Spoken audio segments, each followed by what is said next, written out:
We're here with the Australian who nearly got eaten by a shark. We're going to try to find out what the hell happened here. It was a big day at work. I took the next day off. You tried to fight a shark is what happened. Well, he tried to fight me. Like, I was not the instigator. So what is he missing? I hope he choked to death on my hamstring. Yeah. He's got pretty big hamstrings, actually. According to Charles Glass, but then again, what does he know? Yeah, right. Old dummy Charles. How old are you? 41. Oh, okay. We're the same age. Oh, really? December 10th. How about you? March 23rd. Oh, would you look at that? So I was just using the bathroom, and I don't know if this happens to you, but this has been happening to me more and more. We're getting close. We are. We're becoming friends. We're talking about bathroom. I think so. Yeah. Well, I pee, I do my business, and I go to put it back, and I still end up pissing myself. I thought I was done, and I'm like, I know what okay, you but mean. The business is over with. I peed, and then I just totally walk away from the toilet, and I piss myself. Really? Just Yeah. a little bit. Yeah, Just a little bit comes out. Yeah. It's, it doesn't happen all the time. Occasionally, you shake it enough times, and especially after sex. Oh, It's just like, I don't know what's going on with muscles are too tight, can't get it all out. But generally, for some reason, I just forget to do my fly up. You can't. I you can't don't know aim why. very Like, good. and if I'm getting older and it's just like common sense is going out the window, I forget to do my fly up a lot. Yeah, and I don't know after sex, you can't aim. Yeah, no. Like you might as well just face the wall. You just lay flat on the toilet with your doodle down. Yeah. You just pee like that. Oh yeah, if you have a boner, you have to do a handstand. Yeah, or in the shower. That gets to be really Against the wall, then you got to take it off. And that gets to be really difficult. But yeah, I got to figure this out because I got to stop pissing myself. this podcast interview just went in a direction I did not expect. It's going straight up. Yeah. We're starting out on the top. That's the way we do it. Anyway, how long you been training over at Gold's Gym for? Gold's Gym, is the mecca of bodybuilding. I've been coming out to California and America in general for a couple of years, probably since about 2015 when I started doing Shark Week. But it was just intermittently whenever they paid me to come out or had a show for me or something. And I started going to Gold straight away. Just because it's the mecca of bodybuilding. Did you kind of hear about it? Did you hear about it through some friends and stuff like that? Or were you already into like lifting and stuff? And I was somewhat into lifting. Arnold Schwarzenegger, obviously, he's trained there and he started his huge bodybuilding career out of Gold's, as well as a lot of other people. So you hear all the stories, and it's just, it's a name that's associated with weightlifting and fitness and California in general, I think. So as soon as I came out, I'm like, well, I got to train. Where am I going to train? I'm going straight to Gold's. And it's the thing I love about it is it's not what people think it is. It's not this spot where it's just full of juiced up power lifters and bodybuilders. It's every walk of life. That's juiced up. Yeah. Well, you get that, but you also get the older people. You get the younger people. You get the unfit people. You get the fit people. You get the tourists. You get every walk of life goes there for differing reasons. There's a lot of energy in there. Yeah, There's it's a very inspiring and motivating place to train. There's a lot of positive energy in there. When I was in there a couple days ago, got the opportunity to train with Mike O'Hearn. That's always a lot of fun. Yep. That 4 a.m. crew. And Robbie Robinson was in there. Robbie Robinson is 67 years old. Oh, wow. He's still a professional bodybuilder. Oh, 72 years old. He still competes. And he's still shredded, still in really good shape. But when I was training with Mike, Robbie Robinson came over and was hyped up because we were banging out heavy incline presses, and he's over there in the corner doing his thing. And it's like, you see the 72-year-old guy there, that alone hypes you up, and you're like, man, I hope I'm still moving well. I hope I can still do a lot of this stuff when I'm older. And then he's getting hyped up by seeing us pushing those big weights around. So it gives everybody a lot of momentum. Yeah, exactly. That's what I end up loving about it. How'd you end up getting into like entertainment and getting it? Is that something that you wanted to do as a kid growing up? How'd you get on TV? I guess I always had a sense of adventure, which is why I got into so much trouble when I was younger because it was misdirected energy. What kind of trouble? Dude, my dad was a cop, but he was away a lot for work. And I was also brought up in an all boys Catholic school going to church. So, they're the holy trinity of troublemaking kids. Your dad's a cop and you're at Catholic school. So we didn't have a lot of money, so I found ways to get the things that I needed and wanted to keep up with all the other kids. I just stole them. And I got picked on as a young kid because I was skinny and short and had freckles and big ears. So that kind of makes you a little disgruntled at the world. Right. And so, I used to slash up my arms because discipline at home was so bad, discipline at school was so bad, and it felt like the only control I had over my life was inflicting this pain on my body. And I didn't want to kill myself or anything like that. It was just, there was this sense of control. You'd hurt yourself. Yeah. Yeah, I would cut my arms with a knife or something? With a hobby knife that you use for cutting up models, like model planes and things like that. But I did that for a little while, and no one knew about it. But the thing that helped me get past that was doing Muay Thai boxing. I started going and doing kickboxing with one of my friends, one of my only friends. So it wasn't a prescription drug; it was exercise. It was exercise, exactly. That was your RX. There wasn't a lot of thought about teenage depression when I was a teenager. When we were teenagers, we were about the same age. That wasn't a thing. There was no ADD. There was none of that shit. There was no Ritalin. It was, hey, get over it. Yeah, it was like, shake just it go off. outside and play. Why are you depressed? Stop being a little bitch. Right. And so, but I had to find all this out myself. I didn't have, my dad was a swimming instructor. So we grew up swimming, and swimming was a big part of our lives, and running and all that stuff. So I found it very hard to put any weight on because I was an endurance athlete. And so that just kept me skinny and kept me getting picked on. But I hit about 14, 15, and swimming and running didn't seem to be that cool or that fun anymore. I just got sick of it, and I discovered girls and smoking and drinking. And where I grew up in Australia, marijuana was decriminalized. There was a lot of weed floating around. So I started doing that as well. And obviously they're just ingredients for unmotivation, for an unhealthy lifestyle. But I was doing kickboxing at the same time. So me and my friends would go out, and we were learning to fight. So we'd take it to the streets. And I got my ass handed to me more times than I won any fights, but that was what we do. We go out, we underage drinking boxes of wine in the back alleys, and then we'd go out and pick fights. And it was just such a bad cycle. And I continued down that path for a really long time until I got kicked out of home at 17 and ended up living with a couple of friends that took me in. And very slowly found my way. I was selling weed, but I was also working as a kitchen hand, washing dishes. So I started to learn about making money legitimately instead of being stressed out with people turning up to your door at 12 o'clock looking for a bag of weed.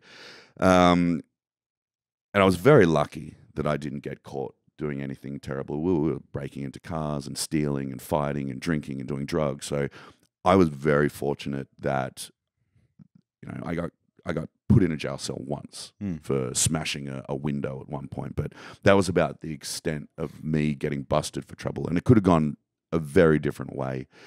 But I was fortunate, and then one night I got jumped by 20 guys just before my 21st birthday. I was working behind a bar at a few clubs. I was still selling weed, and I got jumped and just got my ass kicked really badly. And that night was kind of a turning point where I realized that I had to get the fuck out of this city.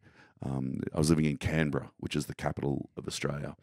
Not a lot going on in Canberra at that time. Before that incident happened, were you maybe looking for some change at that point? Were you kind of already thinking about it a little bit, or not really? Dude, I was always looking for change. I hated my lifestyle, but I just didn't know how to do it. Did it go against the grain too much of maybe the way you were brought up and the Catholic lifestyle and your parents? Were you kind of like migrating back toward, like almost like in your head, like this is wrong? Did you kind of always think that? Were you always worried about that? You wanted to get into a different lifestyle, perhaps? I think as you get older, the lessons that your parents instill in you become more prevalent. That's why they said that. Yeah, exactly. But when you're young, you're just like, I don't want to listen to that. I know everything. I'm fucking 19. I know the world. But I as much as I didn't do well at school through my teenage years, I still was very well read. And we had the full selection of the Encyclopedia Britannica. My dad always bought me books when he came home from his travels with the police, so I knew about the world. And David Attenborough was my idol, and all of these guys having adventures like Steve-O, and that was what I wanted to do. But I didn't know how to get to that point from little old Canberra where I'm selling weed. It seemed like an impossible dream. But after getting my ass kicked, I knew something had to change, because it was just a downward spiral from there. It was just drugs and fighting and drinking, and stuck in a circular life of that shit. And I hated it. I wanted so much more, but I didn't know how to achieve that. So I realized that the first step was to remove myself from this environment that I'd become a product of. So I threw everything I owned into a tiny little car that I had no license for, and I left Canberra, moved to Brisbane, and tried and start again. And it worked somewhat for a while. I was working behind the bar of a strip club, and I was a rapper. As you do, as a white Australian. That's amazing. Yeah.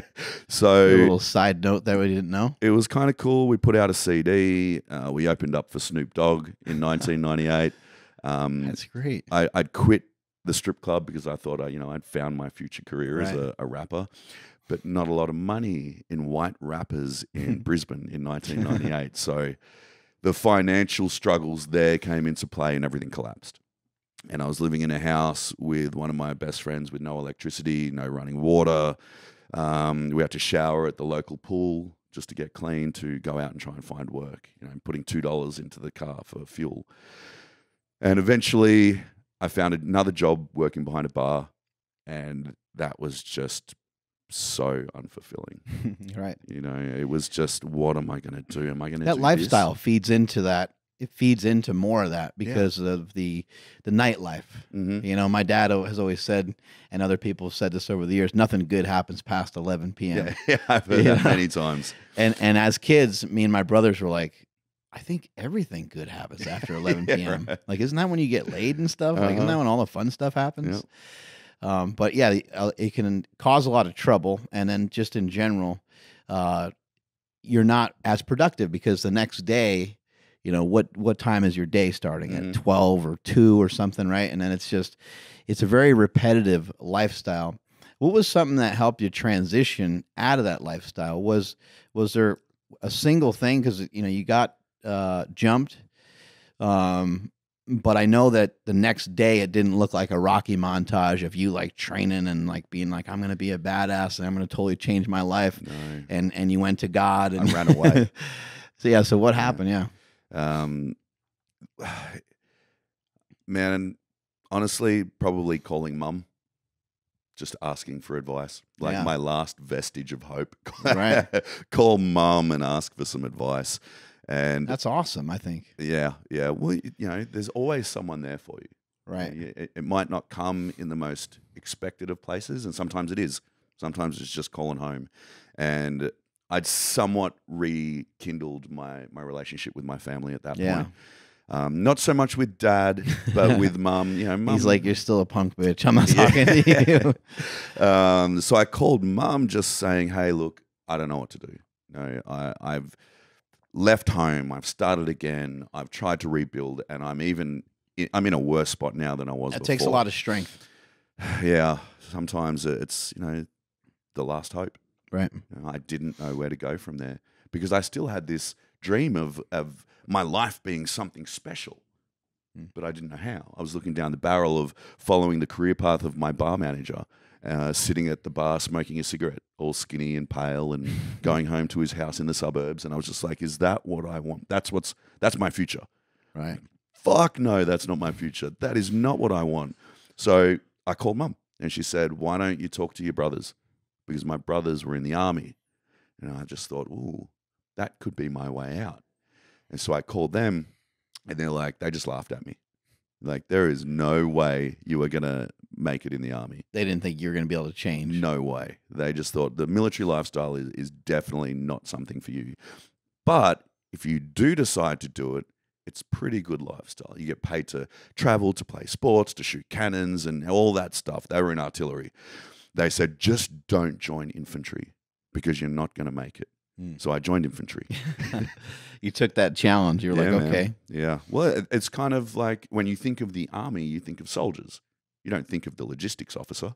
As much as an admirable job as that is, right? I wanted to be a soldier. And so that was a really hard transition. Yeah, there's got to be literally millions of tasks to do in any form of military, right? Not just being a maniac running around with a gun, which is what you're picturing. You're like, oh, it's going to be great. Yeah, which is something I probably should have done, like found a trade or where I learned to be useful in the world. Instead, I just thought, I'll just go and learn to shoot a machine gun and fire rocket launchers. And it was a lot of fun, but that was hard. That was a hard transition too. But the thing I did have in my corner was I didn't have another choice. By that point, I didn't have a great education to fall back on.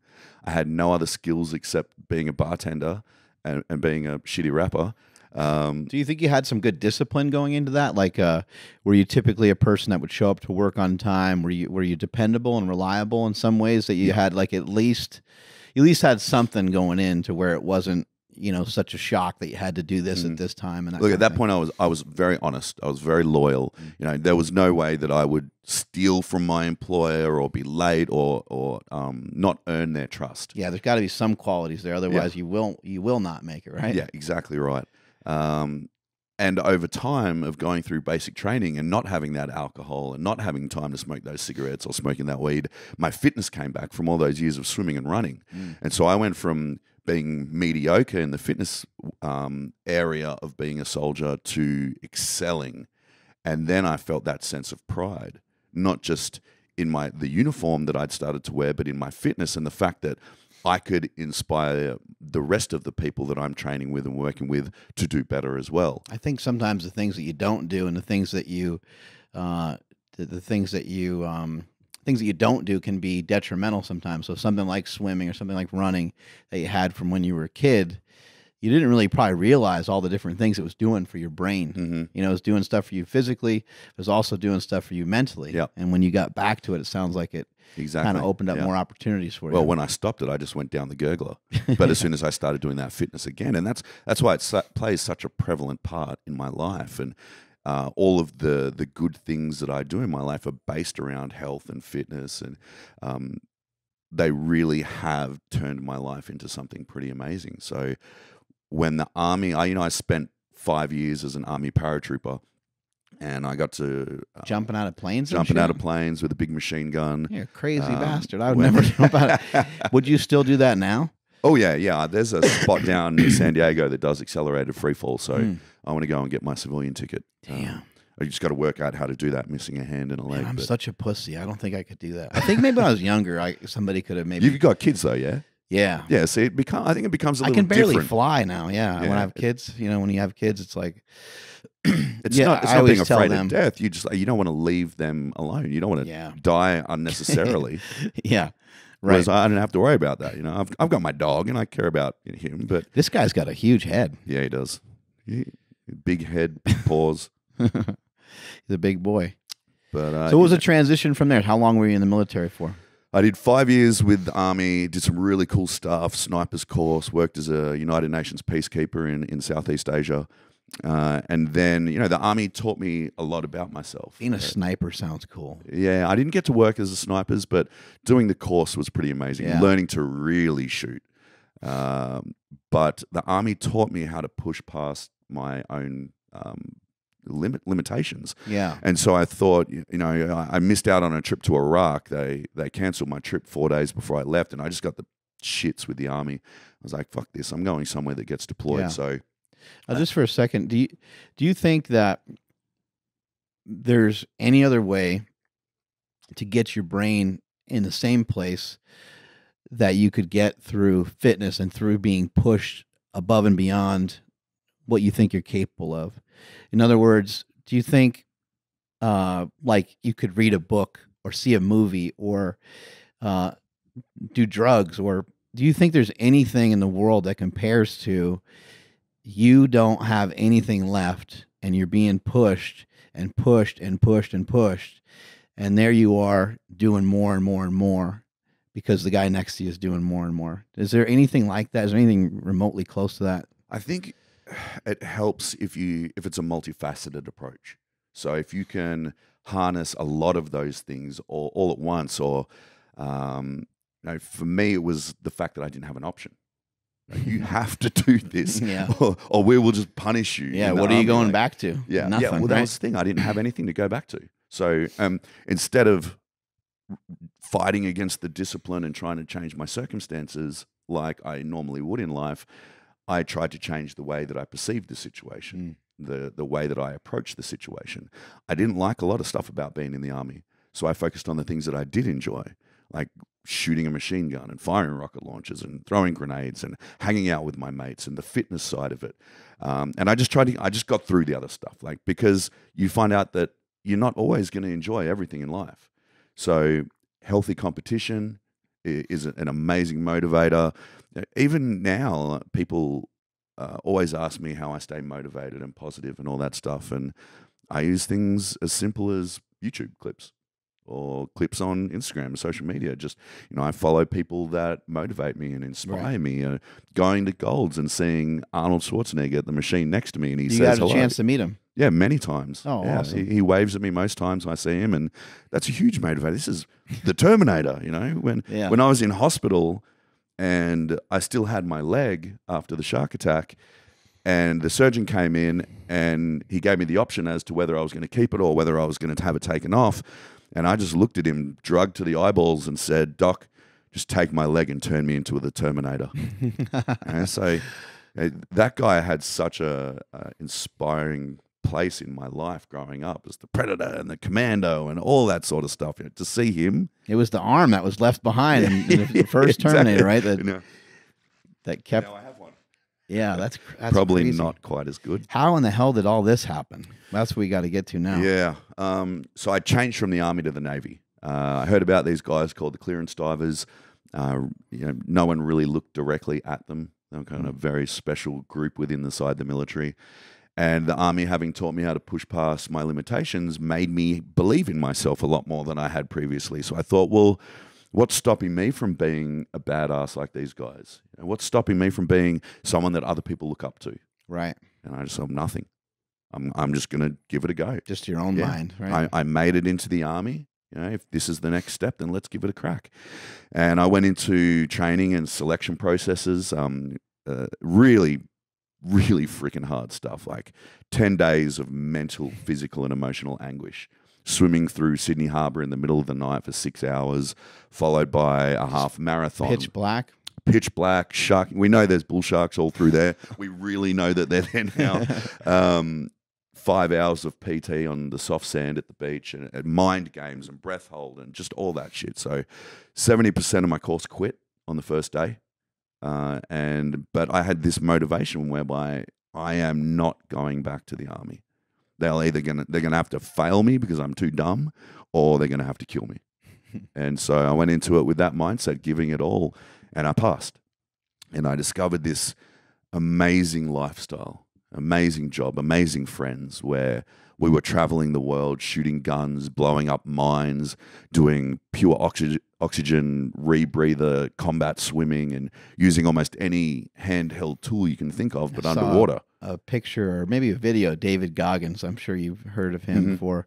His hands are like tied behind his back, and his like feet are tied, and he like jumps in the water. I was like, oh my drown God. Proofing himself. I'm kind of claustrophobic, and like things like that are just an absolute nightmare for me. So I was watching that. I was like, oh my God, that's a pretty crazy thing to get used to. And that's why so many people fail. Yeah. Because they just don't have that self-belief or that self-confidence or just that determination to either pass or die. And sometimes you have to go into things like that. So I made it. The key to some of that stuff, just not to overreact. Yeah. Well, it helps if you're comfortable in the water like I was, because I grew up swimming. And why I'd never spent a huge amount of time in the ocean. I felt comfortable knowing I could hold my breath, knowing I could swim to the surface and all that sort of stuff, because I'd never scuba dived in my life. So I was learning from the ground up. But just, sometimes you just got to not care if you die. And it's funny because later I found out that death is just nothing to be afraid of at all. And that frees you up frees you to believe in yourself a lot more. You think you ever got close to it? To dying? Yeah. Dude, I was within a minute of dying. Yeah. So when I was working as a Navy clearance diver, 2009, I've been doing it for 4 years. And we were doing a counter-terrorism exercise in Sydney Harbour alongside the Navy base, which is a place where we worked all the time, hundreds and hundreds of hours in the water there. And I was on the surface that day, swimming on my back, pretending to be an attack swimmer. And they had this equipment that was tracking me with video and sonar. And I was in the water for about 4 minutes. I just pulled out one of the new guys, and I was on the surface on my back, and a bull shark attacked me. It grabbed me by the right hand and the back of my right leg in the same bite, and decided that it wanted them more than I did. And so before I'd even had breakfast, I was breakfast. Wow. Yeah, it was a crazy day. I nearly died. I didn't so much fight it off as swam away while it was swallowing my limbs. And the boys in the boat got to me before the shark came back. Do you remember the what happened exactly, or is it like kind of been told back to you type thing? A bit of both. Yeah. Some of the things, because I didn't like your mind just pass out, right? Yeah. Well, I think the fact that I travel and I speak, and I do a lot of motivational and inspirational speaking for corporations and things like that. And the fact that I've had the opportunity to retell this story over and over and over again, and even write a book about the story, that helped me remember it. And while what's the name of the book? No Time for Fear. It helped me to remember it and process it a lot more. I only passed out for less than a minute during the whole sequence.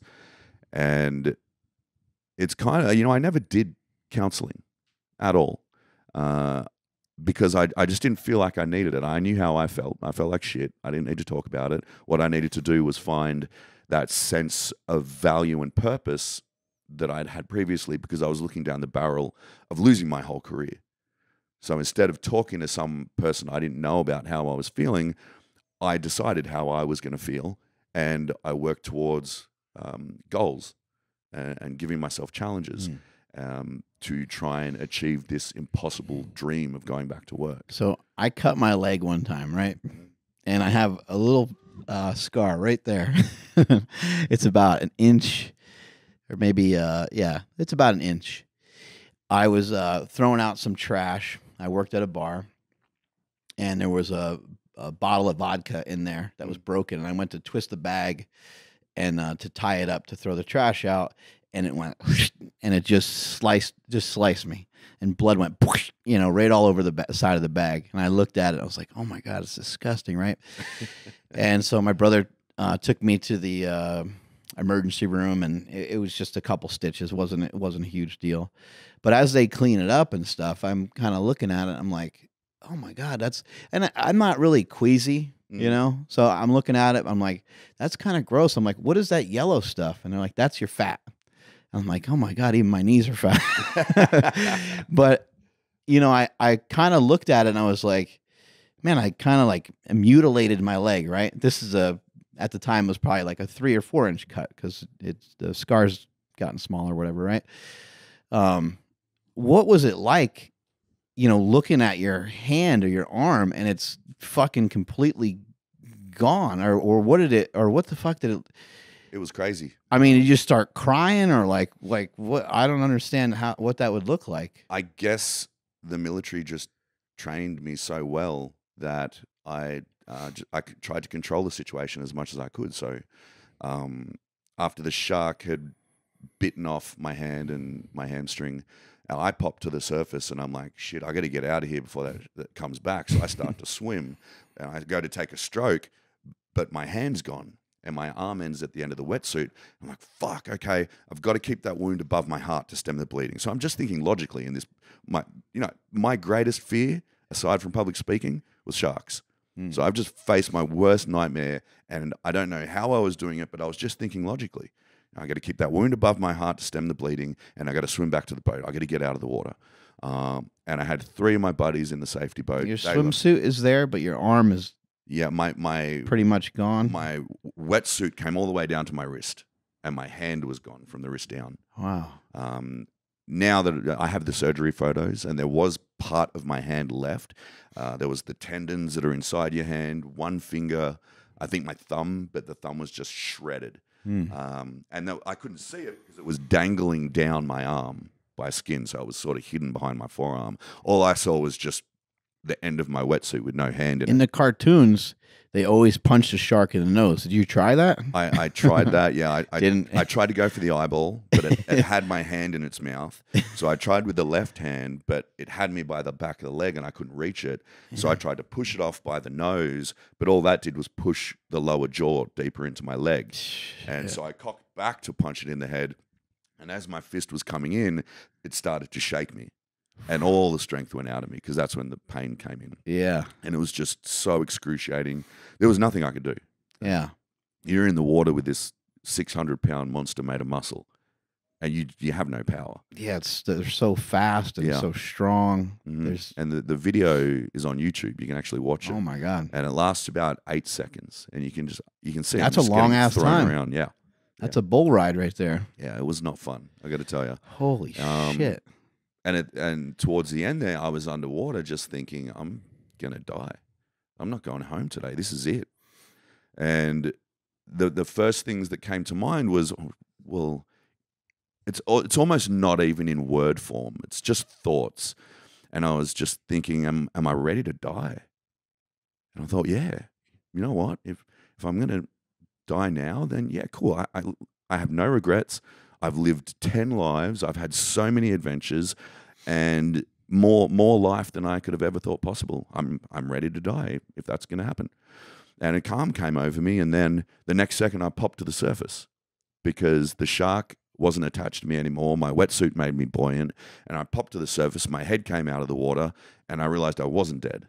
The shark's tail splashed water in my face, and I saw my safety boat, and I just thought, I got to get the fuck out of here.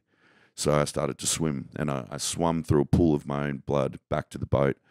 Wow. The guys got me out of the water, and that was the only time I passed out. When I was in the boat, I was safe. I wasn't going to be attacked anymore, and I just relaxed, and my eyes rolled back in my head. And my buddy, Tomo, his training taught him that I was going into cardiac arrest.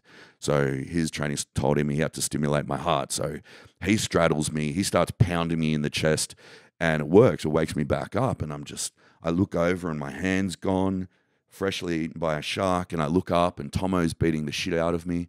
And I'm just thinking, today sucks. And so I look at him and I get all my priorities in order. And I say, Tomo, can you make sure someone looks after my motorbike? I'm dying and I'm worried about my motorbike. It's like the things that happen to you in those moments are so weird. Right. How are those guys in that moment? Dude, the training just came into play. Yeah. They all played their role. That's amazing. Tomo was over the top of me, keeping me focused, trying to keep me awake. One of the other guys when those guys are talking to you in that moment, you know, I've seen like some really minor things, people choking and different things like that. As someone having a heart issue and things of that nature. And when somebody talks you through it, hey, you're going to be okay. We're right here for you. Yep. It just really levels a lot of things out. Mm-hmm. I knew as long as I could hear his voice and as long as I could see his face, I was still alive. So that's all I focused on. But, you know, imagine pulling your buddy out of the water and the whole back of his leg is missing. You know, and saying those words is one thing, but I've got the surgery photos, and to see the open, gaping shark wound in the back of my leg would have been horrific. One of the guys never dove again. I mean, what would be worse to get bit by? Nothing, right? I mean, I don't think so. Maybe an orca. Because it's just going to bite you in half. Yeah. But, yeah, it was a shit day at work, man. Nearly died a couple of times. One of the guys had to stick his hand inside my leg and pinch close the artery to keep me alive, stop me from bleeding out. But the paramedics got there within about 15 minutes. They pumped me full of drugs, took me to just right there on the hospital. boat. Yeah, right up. No, we were alongside the pier. Oh, okay. So the guys in the boat got me up to the pier and tried to stabilize me as much as they could up there while they were waiting for the paramedics. And then the paramedics came. They pumped me full of drugs because by that stage the pain had really kicked in, and like it was so agonizing. I was just begging them for drugs. And in the ambulance, I started to think I was going to die again because my blood levels were so low. I was white as a sheet.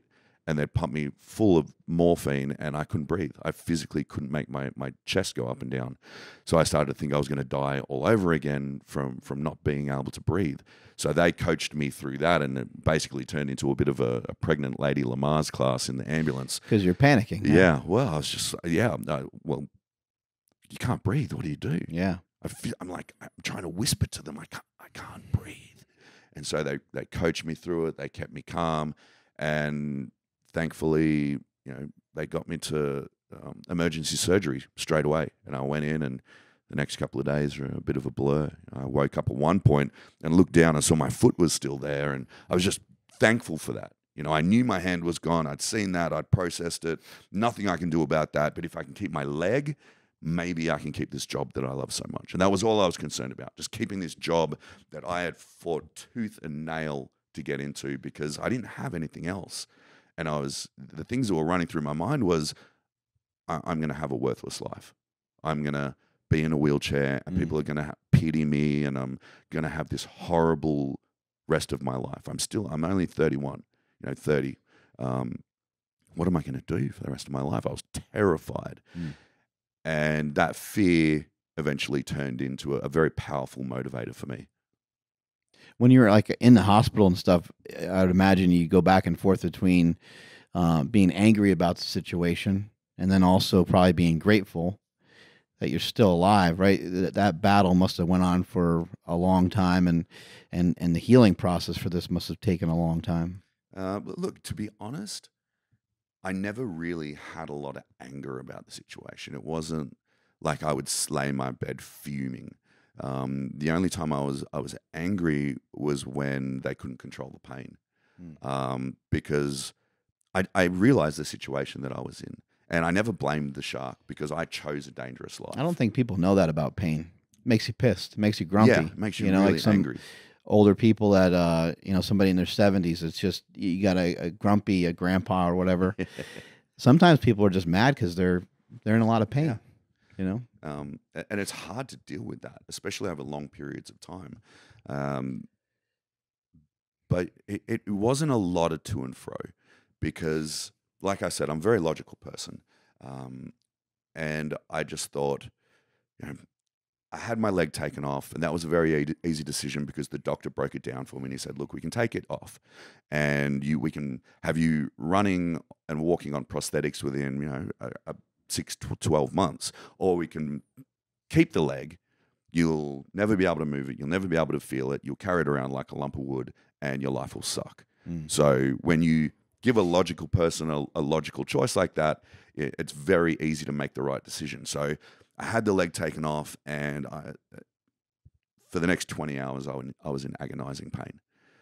But eventually, to the point where I asked my mum to find me a gun so I could kill myself. Wow. Like that bad. I just wanted it to end. I wished that the shark had killed me, and that was the hardest point. But I think all of the trials and tribulations that I'd been through in life previous to that, the depression and slashing my arms up, to the kickboxing training and learning to be strong, to being strong enough to leave my hometown and start again, and then being at the bottom of the barrel, everything, going through everything in the army. It was almost like training and preparation for this. And so I knew I was still alive. That was the main thing. I'm still alive. I'm not exactly grateful for it, but this is the situation. So what do I do about that? I'm going to be alive for quite some time, so I need to make the most of this situation, because I can't go back to what I had before. I can't go back to being poor and having an unfulfilling life and doing nothing. I lived that life when I was stoned out of my brain for weeks on end, so I don't want that shit. So what am I going to do?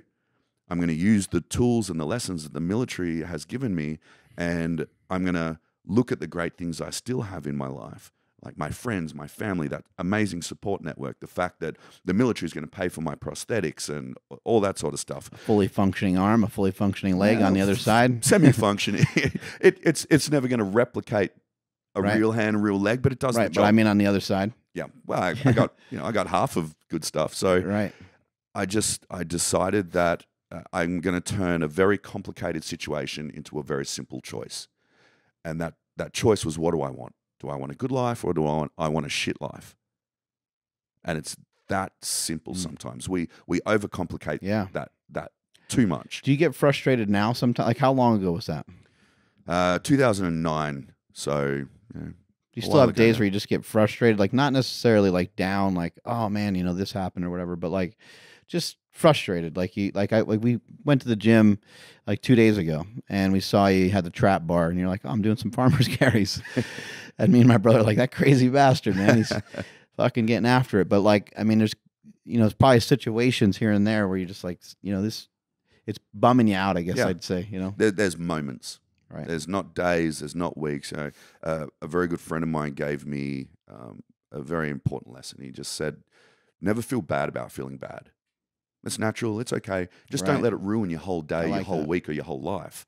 So work out why you're feeling bad and try and deal with it. Try and solve it. You know, be proactive about your problems. And so when you guys saw me, I was frustrated because I know that we actually sensed it because my brother's, talked to you many times before. Yeah. And he's like, that was a little weird. He's always so fired up. He's always so nice. I was like, well, maybe he's just in the middle of his workout. Maybe he's focused. I did just have 4th of July as well. So probably way too much beer. Yeah. Motivation was not at peak levels. Well, that's a big thing too. Being frustrated with yourself can be really not frustrated with what happened, but frustrating. Like you knew that you were going to train the next day, and you knew you probably should have backed off and maybe not had as many beers or whatever it was. Right? Yeah, that's annoying. Yeah, like that'll make anybody frustrated. But also for the fact that I know that my body is capable of more.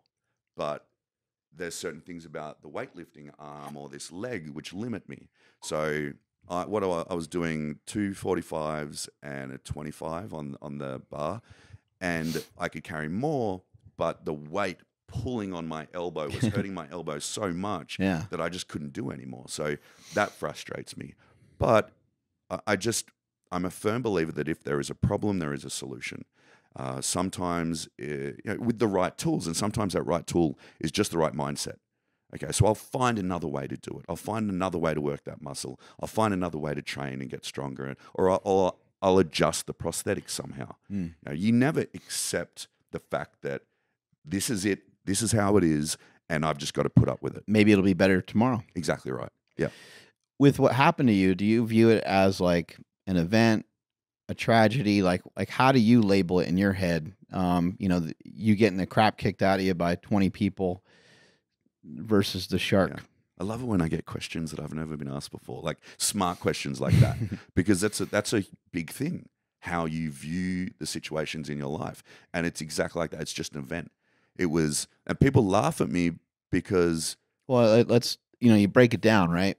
You obviously didn't invite that situation, but you did kind of sign up for it. They did tell you that there's sharks in the water. Yeah. And other people chose a different route. 70% of the people said, you know what, man? Like, this training is really hard. There's sharks in the water. I heard what you said. I'm getting the fuck out of here. Yeah, exactly right.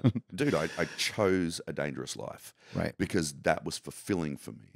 I felt like I was a badass, but I also felt a sense of pride in my uniform, in the fact that I was serving my country. I was a representative of my country, and I was physically doing things that a lot of people can't do. So jumping out of planes, shooting guns and rocket launchers, traveling the world, being a peacekeeper, diving, playing with bombs underwater in water that you can't even see the hand in front of your face, and putting together bombs and mines and all. Wow. I chose that life. So you can't get upset when something goes wrong.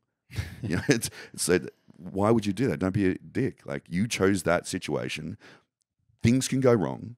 And so if it does, you just deal with it. So for me, it's an event.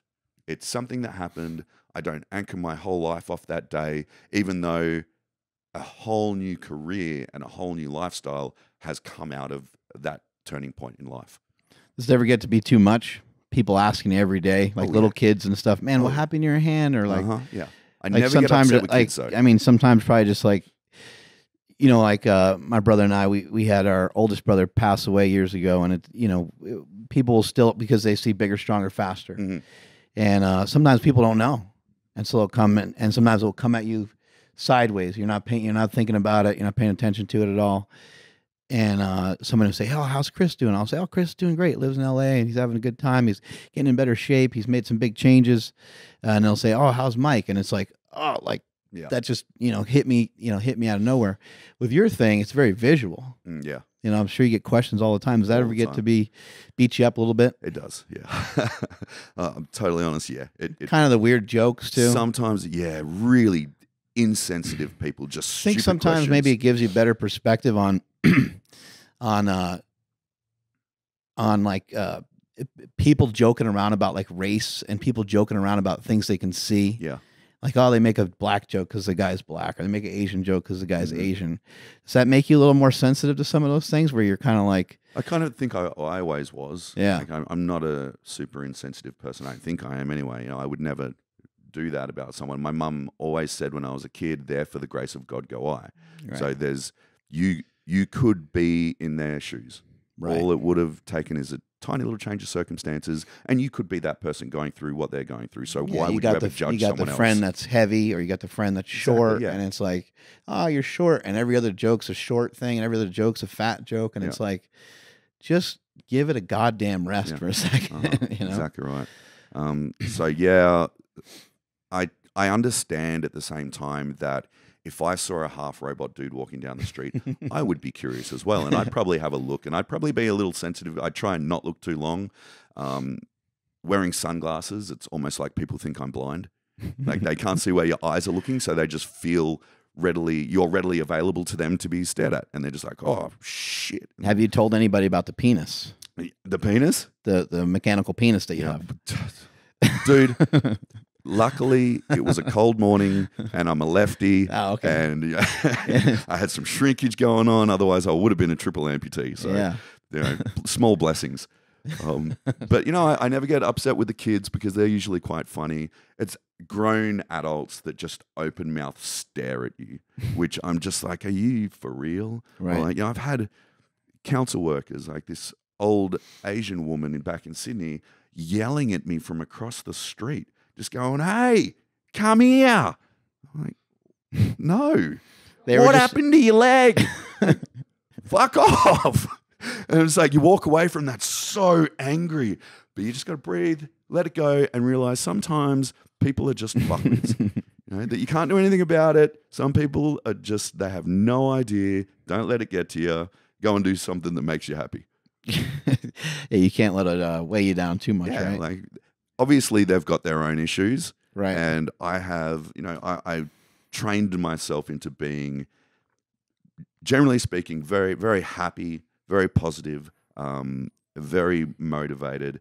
And it just came through practice. Do you remember a moment where you started to make some progress with the recovery from all this, and you started to be able to maybe run or swim or, do something at the gym, and you're like, oh, like this is kind of cool? Or did you communicate with other people that were amputees or something like that got your spirits lifted? Yeah. There was some of that. There was times where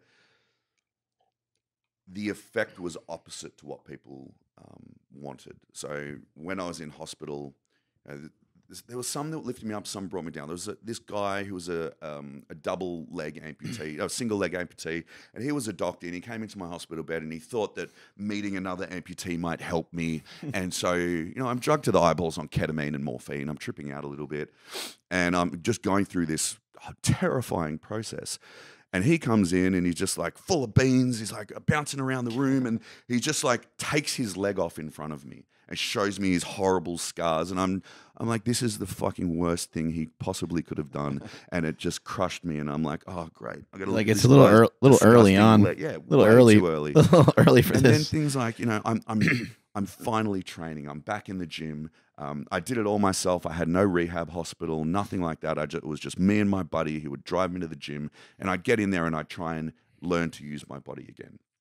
and I'd start to get stronger and I'd start to get fitter. And then all of a sudden, I've got bone spurs growing out the end of my leg, digging into my flesh. Crazy. To the point where I can't walk. And the pain is killing me, and I've got to go back in for another round of surgery to have that removed. Then I've got to wait for that to heal up again before I can walk again. And that happened 3 times. And then I had a bursa removal on the end of my arm. So it's like, every time I get to a certain point, and then I've got to go in for surgery, and I come back down, and I can't train. I can't work out my arm. I can't work out my leg, and it's really demotivating. But what I realized was, yeah, that sucks. I can't walk. Get your fucking crutches. Go back into the gym because you've still got an upper body to train. Just because you don't have 2 legs to do squats doesn't mean you skip leg day. You just get really good at pistol squats. I got a really bad tendency to focus on stuff that I don't have. Yeah. You know, like just for example, like I'll be in the gym, like at my own gym, I make a lot of my own products and stuff. And so like I'll like search around for a specific pair of elbow sleeves that I feel like using for the day, but it's just, I don't need them, you know, but I have a tendency to focus in on things that I don't really need, things that I don't really actually even want a lot of times. And I've noticed that I recognize that about myself. So a lot of times I'll just say, you know what, focus on the shit that you can do. Focus on the things that you do have. Yeah, exactly right. Be happy with those things and just get the shit done. Yep. Because you can spend 10, 15 minutes trying to figure out how to shortcut something, or you can be 10 or 15 minutes ahead, right? By just doing it. Yeah, exactly. Just move along. Get your ass going. That's one of the things that a lot of people can't do that you seem to be good at, is the fact that you realize what your mind is doing to you. So you almost trick it back into working the way you want. Yeah. And a lot of people just don't get that. They feel like, this is what my brain is making me feel like. And that's just how it is. Whereas you are the fucking boss of your body and the boss of your brain. It will do what you want it to if you are firm with it. And that's what the military taught me. And then going through all of this, dealing with pain and dealing with having to rehab and start from scratch again, that was a really powerful lesson to find out that, no, I don't have to feel like shit. I don't have to be angry with that person. I don't have to be upset that I can't do something. I will just find another way to do it. I will not worry about that person. I will not work out my leg today because it's hurting me, even though I want to train legs so bad. I'll go and do something else. I'll go for a swim. I'll go and get in the ocean because I know that makes me feel amazing. And it's finding out all these little tricks to remind yourself that you are actually in control. And going into the ocean is one of those big ones for me. It sort of has this way to wash away stresses and you still angers. like to do that a lot. Oh yeah, I was back in the water 3 months to the day after the shark attack. As soon as my staples and stitches came out of my leg, I was like 8-foot mal under my arm down at Bondi with my 2 buddies, hopping down the soft sand. Everyone was staring at me. They're like, he hasn't learned his lesson. No, he's really dumb. Sometimes I think that stupidity is actually a benefit. Yeah. Too dumb to quit. So yeah, I know what works. Some people that may not have direction, it seemed like you started to figure out direction through not living the life that you wanted, and then talking to your mom, and then the military obviously gave you a lot of direction. The event that happened with the shark gave you a lot of direction.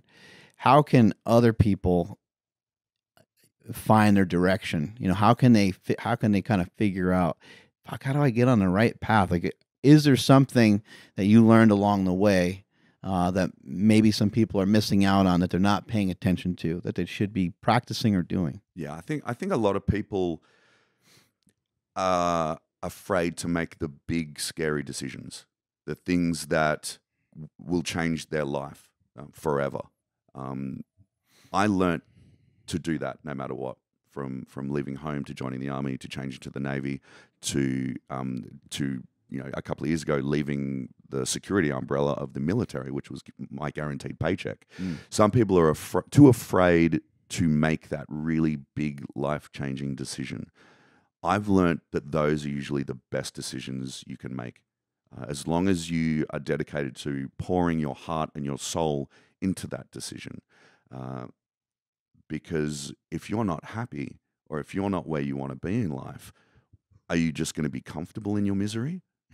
Or are you going to get uncomfortable, make a big, scary decision, maybe take a pay cut, maybe move to a new place, take a career change, something like that, because your happiness is worth it.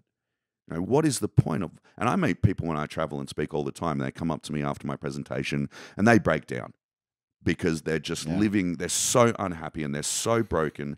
And they hear this story and it touches them, I guess. But there were more unhappy, broken, unmotivated people out there in the world than I thought possible. Well, you're not going to change the, here in Malibu and we're on the beach, and you're not going to change these waves that are coming in. I was laying out there a couple nights ago and I was looking up at the stars and it's like, it doesn't matter how much money I make or how much money I don't make or how much money I lose or how much strength I gain or none of these things matter. It's not going to change the position of where those stars are, right? There's things that they're just a certain way. They just are the way they are. So you may as well try to make yourself as happy as possible. And in my opinion, one way to be happy, and it doesn't have to always be this way, you don't have to be a maniac with it, but I think that the only way to have happiness is a lot of time to have progress. Yeah, growth. It doesn't always, you can do mindless stuff and you can just hang out and you can just play a video game and it doesn't have to be a lot of progress with any of that because we need to relax, right? We need to kind of calm down every once in a while. But other than those couple of things that you do here and there always has to be steps forward, right? Yeah. There's always got to be some progress going on. Otherwise, you're going to be stuck and you're not going to be very happy with what you're doing. Damn straight. And if you are happy, if you can sit down and look at yourself and go, I am truly happy, just doing what I'm doing, something simple. Not everyone has to go and risk their life joining the freaking military to find reward and growth. If you are truly happy in maybe the simplest thing, as a housewife, as raising a family, you feel happiness and fulfillment in that, then amazing. Good for you. That's freaking incredible. But if you're not, then make some changes. It's not that hard to make that big, scary decision and then jump in head first. I ended up going back to the Navy for 3 years, working as an instructor. But I was working sometimes 70, 80-hour weeks, trying to train the students under me, trying to keep up with my buddies, trying to keep my fitness level at the same time while instructing these guys. And it was killing me. I bet. But I didn't have anything else. I wasn't trained to do anything else. So when I decided to leave the military, that was terrifying. So I just knew that it was worth it. I think one of the strongest pulls is, it always goes back to your own identity. And our identity is not necessarily who you think or you feel that you are, but it's your perception of the way other people think of you. Sometimes. Yeah. And it's a weird kind of jacked up thing to really try to sit there and think about what the hell that means. But you're the military guy. You're the guy that got half eaten by a shark, and that's you keep getting pulled back to that. Mm-hmm. And for you to distance yourself from the military and move into other aspects of your life was a very difficult thing to figure out. Yeah. How did some of that come to be? You're on the Discovery Channel, you're on Shark Week, which is one of the greatest television programs in the history of TV. I love watching that. Yeah, me too. It started slowly. It started by doing something else that I was absolutely afraid of, public speaking. And I was asked to give presentations for companies a few times when I was in the Navy, and I'm terrified. No, thank you very much. I'm not comfortable with that. And then that's insane too, because here's a guy jumping out of planes. Yeah, I don't want to talk in front of you. I just want to shoot people and bad people, and clearly shoot the bad people, not just people. I'm happy with all of that. That's my role in the world, but don't ask me to speak in front of you. But then a cancer camp for kids asked me to speak. How do you say no to kids with cancer? You can't do that. My job is about service. This is just another way for me to serve. So I went along and did it, and I just felt this incredible sense of reward for making these sick kids laugh, to make them forget that they grew up in a hospital. I walked out of there just feeling on top of the world. No, that's awesome. And so I thought, okay, maybe I can do this. And it started really slowly, and the Navy wouldn't give me leave to do it. So I was using all of my annual leave to go and do this. And it got to a point where I didn't have any leave left. And the speaking engagements had started coming in, and I was getting paid for them. And all of a sudden I was making my 2 weeks Navy wage speaking for 1 hour. And I thought, okay, what do I do here? Do I stay with my security blanket? But if I go and do the speaking, how long is this going to last? How long will I be the flavor of the month? Right. So that was, a bit of a conundrum there. But I remembered, what I was telling you about earlier. Sometimes making those big, scary decisions is the best way to grow and progress. It had always worked out in the past, so let's just jump in head first. So I left the military, and a couple of years later, I was making more money than I could have thought. I was doing so much speaking. I had so much time off. Life was just really great, but after a few years of that, I didn't feel like there was much more growth. And a few jobs that I'd been to, people were like, "Oh, this is the third time I've seen you speak," and I'm just thinking, I don't want this to happen. I don't want to be that guy living off old glories for the next 10 years. Right. So that was when Discovery Channel came knocking, and they offered me. It started small. I'd done a lot of TV interviews and stuff, so I was comfortable in front of the camera. And then they just asked for an interview, and that turned into a live talk show. And the next year, that turned into a co-hosting job, and they just seemed to like me, and they liked my story and the way that I, energetically jumped headfirst, literally into the water with sharks, because I realized there was just nothing left to be afraid of. So that turned into a whole new career, to the point where I decided to leave Australia, and I didn't have a working visa at that point, but I could have a 3-month visa. And so I came out to America on and off for the next 2 years. I had no home. I had a car in each city, and I was Airbnb-ing for nearly 2 years. And it was a really hard period doing that 14-hour flight backwards and forwards 20 times in 2 years. But that was the sacrifice I had to make for growth. And I could have stayed at home and kept making a couple of $100,000 a year, basically standing on stage telling a story. But there was no growth in that. So I took the pay cut. I used the money that I'd saved off doing all of that to try and grow again. And eventually it paid off. And a contract came through with Discovery Channel for a 2-year visa, 3 Shark Week shows a year, development money for my own series. And it's all now, 2 years down the track, starting to turn into this lifestyle that I could never have believed would have been this good. That's awesome. Is it a pain in the ass, with getting the visa and all that kind of stuff, or is it not that? Luckily, Discovery Channel took care of that. Oh, okay. There was a bit of a to and fro because I was being offered my own show by National Geographic as well. So Discovery Channel really didn't want the talent that they'd grown to be given to a competitor. So my managers did a really good job of getting the best deal for me. So they took care of everything, which was great. So now I think on this visa, I can stay here as long as I want, as long as I renew it every year and I'm working in the field that I said I was. So I love it out here. I love the American hospitality. I love the country. I love the opportunity and the growth and the way that people lift you up here. And I love the gratitude for the work that I do here. I've started working in the county jails. I've started working in the juvenile detention centers. I've started working for big corporations, doing motivational speaking for them. And I get to do Shark Week. And it's that sense of growth that I didn't have in Australia, and a sense of a new environment, new people. And I just love it. And I will stay here as long as I'm welcome. When you go into some of these prisons, that's got to be a lot different than the motivational talks, right? Yeah, it's much harder to win these people over. So I never try and compare my situation to them, because you know what? Everyone has a story. You have a story, Chris has a story, I have a story. My story is no bigger or better than anyone else's. It's just a little bit different. So I try and tell it with that in mind. This is just a different story, and I try and weave some of the lessons that I've learned over time through the story, instead of going in there and going, you need to do this, and this is how you should live, and here's the 5 factors of growth that I've learned. Yeah. It's a story, and everyone likes a story. So I just tell that and weave the lessons through it, and eventually, at some point, people are going to get it. Well, they're going to identify with you, right? There's going to be the one guy that was abused by his parents all the time. No.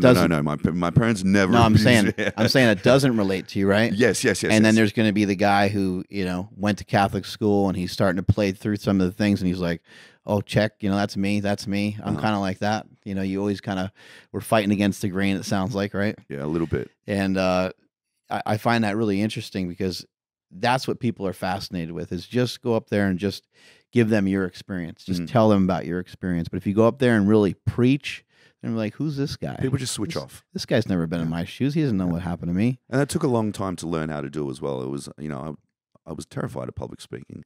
So a lot of the times when people were giving me advice, I would just shut my mouth and listen. I still do that on the Shark Week shoots from a lot of the people that have been in the industry for a very long time, because they know what they're talking about. And the one thing that they might say might save my life when I go 110 feet down and swim with great white sharks without a cage.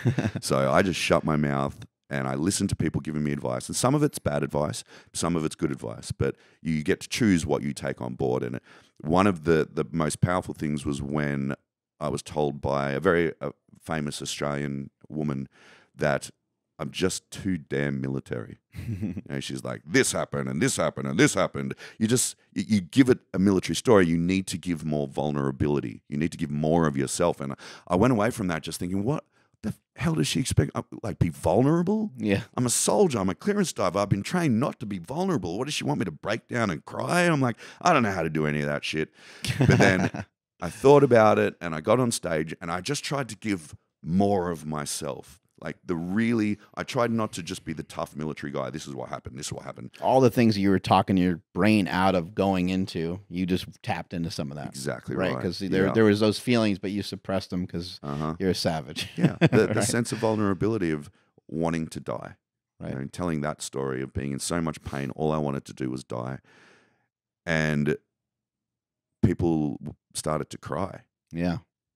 And that was an amazing feeling, not to make them cry, but to be able to take them on this emotional roller coaster with me. And then people started to pass out. So I started showing the surgery photos and talking through all of that scenario. And now I've had 54 people pass out. Wow. 52 men. They're just like...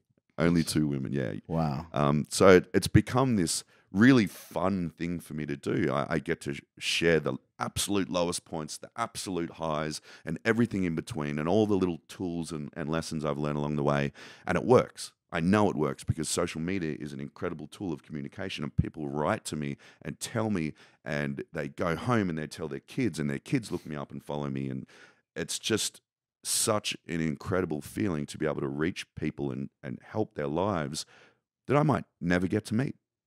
Right. It's an incredible feeling. When you're doing motivational talks and you're on TV, people have a different perception of you. They're looking at you and like, oh man, that guy's life, like is privileged, or however they want to view it. Maybe there's a view that you're super determined, you got there, but they don't relate it to them. And when you show all the things that you went through to get there, everybody's been, like you said, everyone's got a story.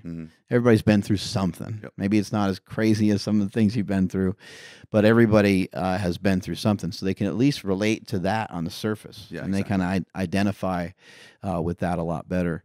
When it comes to your prosthetics, so this happened almost 10 years ago, right? Yep. How has the technology advanced? Or you kind of have the same setup you've had for a long time? At the top of the line, which is what I have, I'm very, very fortunate. The military looks after my prosthetics and they give me the best. I've had 3 leg upgrades. The original was the C leg.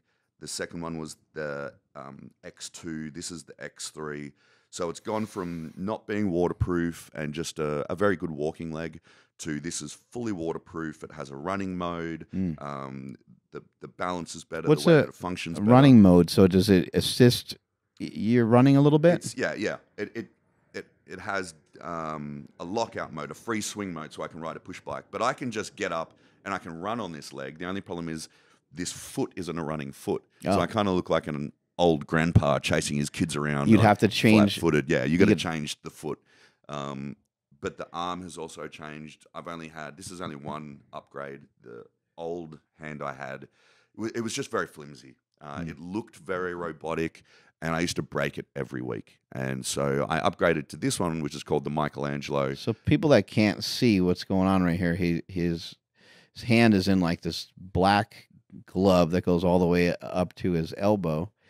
And how are you able to actually move the hand? Because you don't like where are you missing your hand from below the wrist? Yeah, just above the wrist. So is it the same way you would normally move your hand? It's not. It's so how I do it is inside the hand is a lot of the electronics.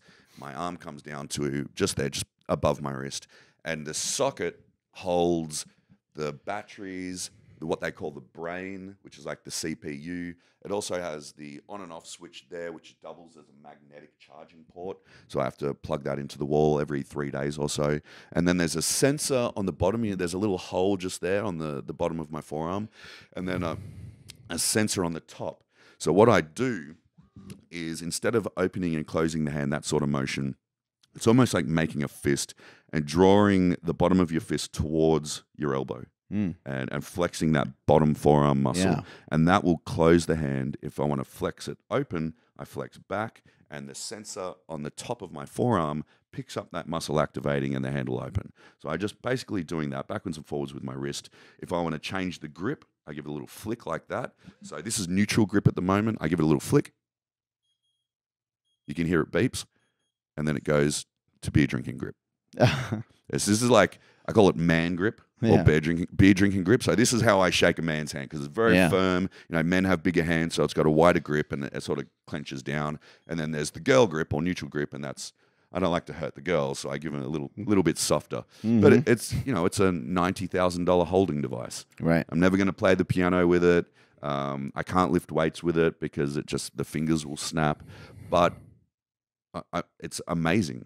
Can you pick up like 30, 40 pounds with it? Like, yeah, it's enough. I can carry a bag, and I can hold a beer, and I can shake hands, and it looks much better than having nothing hanging out of your sleeve. To have this, it looks cool. It looks like a hand in a badass black glove. So when we went to shake hands at the gym, you had your lifting hook on. What is that? What's involved with that thing? So I've got 2 weightlifting arms, which are much more durable than this one.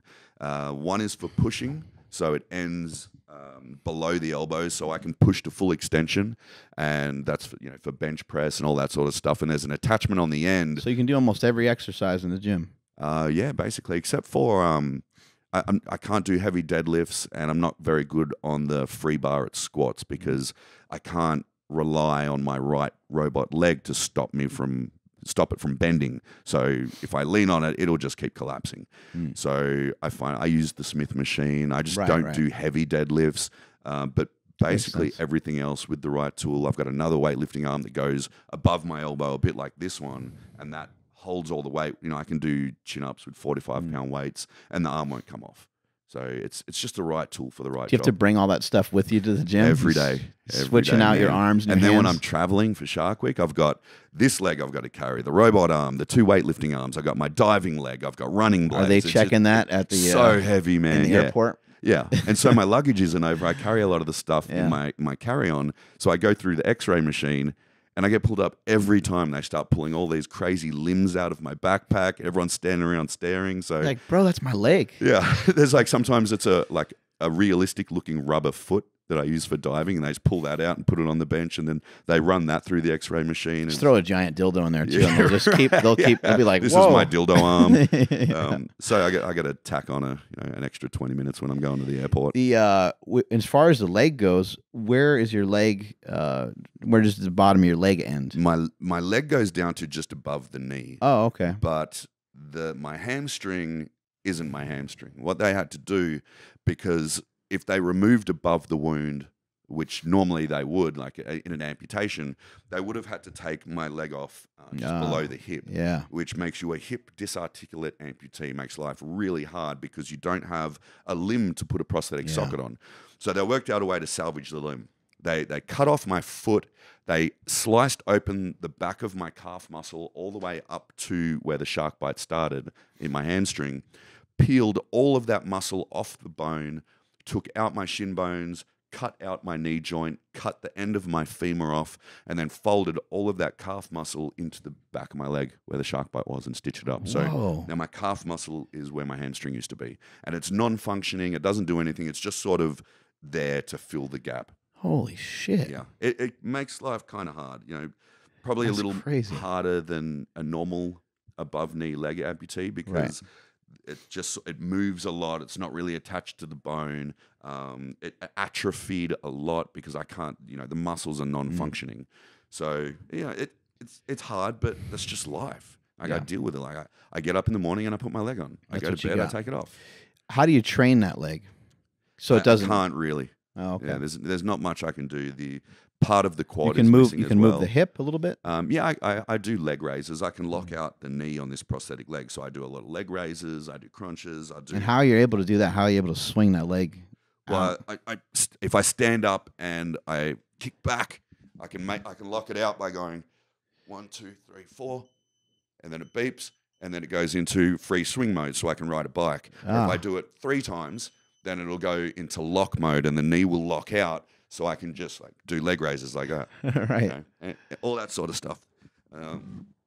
You just find a way, man. Like there's always a way, and with the right tool. And like I said, sometimes that tool's just the right mindset. It must take a long time to start to figure some of that out. Yeah, right? yeah. I spent a lot of time in the gym in the early days, just going in there, and I didn't even have a leg or a weightlifting arm at that point. So it was just a matter of getting in there and learning how to use my body again. Right. Having a butt still helps. How you got your butt muscle that can kind of help you still get around. But even that atrophies because I'm not pushing through it, doing a lot of squats and stuff. So I've got to, I spent a lot of time on the leg kickback machines, working my glutes, doing the booty, doing all the lady exercises. Everyone walks past me on the kickback machine, going, "Hey, working that butt pull on me."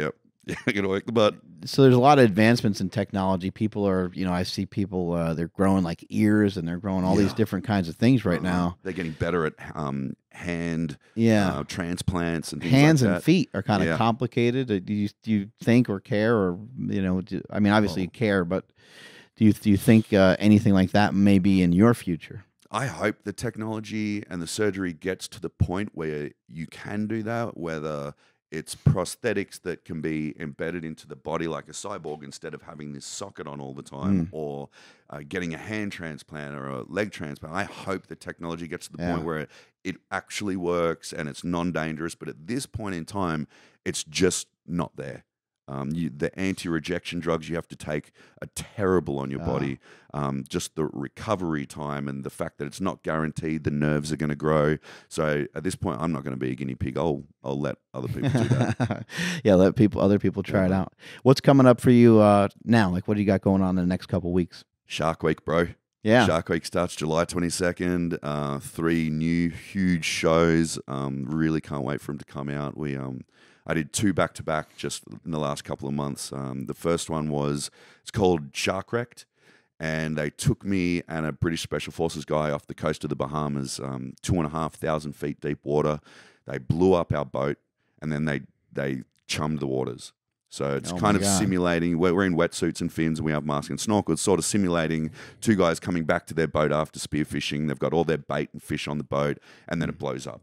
Yeah. What do you do? How do you survive surrounded by sharks? So we spent 2 days and 2 nights in the water, in the ocean, drifting through the Atlantic. No water, no food, surrounded by sharks. They intermittently chummed the waters to put the sharks into a predatory mode. My buddy had a short pole. I had nothing.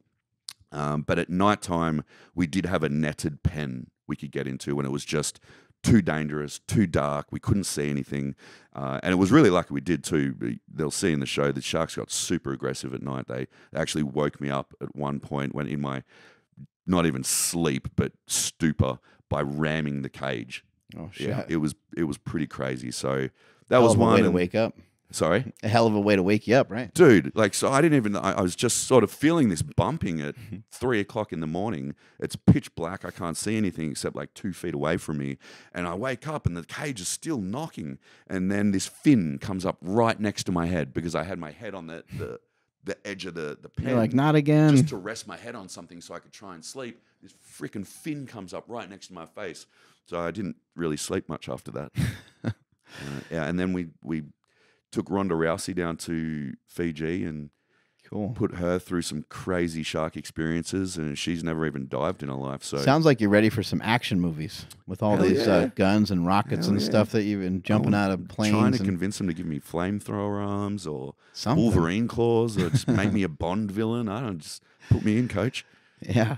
Very cool. Where can people find it? And you mentioned you had a book earlier. Maybe tell people where they can find the book and stuff like that. So it was really hard to get out here in America, actually. So I started a Shopify store. It's called, written in Australian, so yeah. There's some slang words you might not understand, but just get onto the Australian dictionary, the Australian slang dictionary, and that'll sort you out. But so I got a stack shipped over. I started a Shopify store where I'm starting to sell a lot of shark type stuff.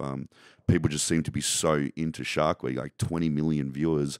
So I want to help people get their shark stuff. And the book's on there. It's called the SharkShack.store. You can pick up the book. I can personalize it because I'm in control of the stock. So you can get it there and just come along for a ride on the Instagram. I usually try and put a bunch of stuff on there, like put clips from Shark Week and all the crazy stuff that I'm doing in my own life, some of the training and nutrition stuff that I'm doing. So yeah, come along for the ride. Very cool. Strength is never weakness. Weakness is never strength. Catch you guys later.